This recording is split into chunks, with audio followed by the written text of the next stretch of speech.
Richard Kerr is the next panelist we're going to hear from. Richard is an economist. He's a former chair of the Highland Water Commission, former member of both the Salt Spring Economic Development Commission and the Trust Advisory Planning Committee.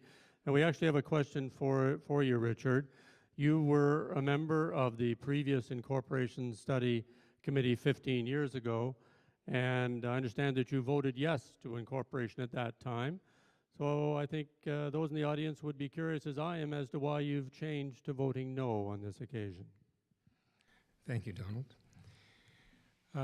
When I was part of the previous incorporation study 15 years ago, we received terms of reference from the province as to what we were to look at, and we were told we could compare the system as it was at that point with incorporation, and we weren't to look at anything else.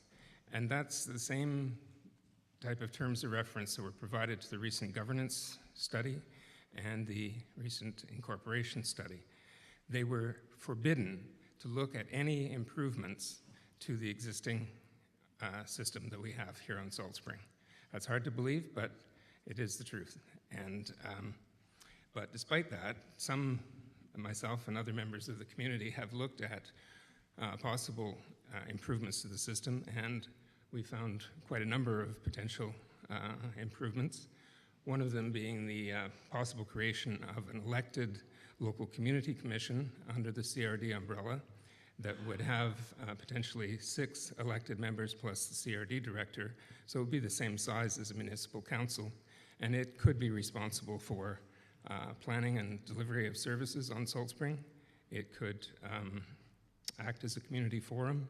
It could allocate the $550,000 a year that Gary referred to in community works or gas tax funds, and it could coordinate the services that we have currently delivered under the CRD umbrella. Also, if the improvement districts were to convert to CRD, the local community commission could be coordinating those activities as well. And there are other options that we've identified. Gary referred to the library, which is run by a nonprofit society on Salt Spring in a CRD-owned facility that was able to get grants to help build that facility. And there's similar models on Pender Island. Their fire department is run by a nonprofit society under the CRD umbrella. And because they're under the CRD umbrella, they were also able to receive grants to help fund their training center. And there are other fire departments within the CRD, under the CRD umbrella, that have also received infrastructure grants for building fire halls, which our fire department isn't eligible for because it's an improvement district. And there are other examples on Hornby Island. There's a Residents and Ratepayers Association that has a contract with their regional district to deliver a variety of services. So I wasn't aware of these alternatives 15 years ago. I am now, and there are other people who are interested in exploring these and looking at perhaps bringing some of them into being on Salt Spring. I was also, the last time, I could see that there were potentially advantages to municipal incorporation. I hesitated because I wasn't sure what sort of people would we elect to a municipal council. And at that time I thought, all right, Salt Spring's a pretty green place. We'd probably elect green councillors. But in the intervening years, we've seen the emergence of a well-organized, very vocal group that is very antitrust.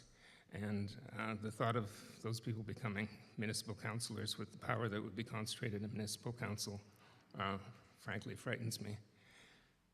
And we've seen on Bowen Island that, as Linda mentioned, that their first few councils were more green, and then there were some more development-oriented councils that have come in and have been antitrust.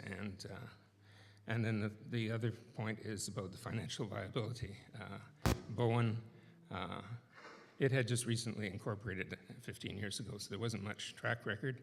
Now we've seen how they've run down their financial reserves to help pay for the roads expenditures that Brenda referred to, and some of the I've seen some quotes from some of the Bowen councillors questioning the long-term financial viability of their municipality. So those, I think, are some of the reasons why I've changed my mind, and I'm going to vote no this time.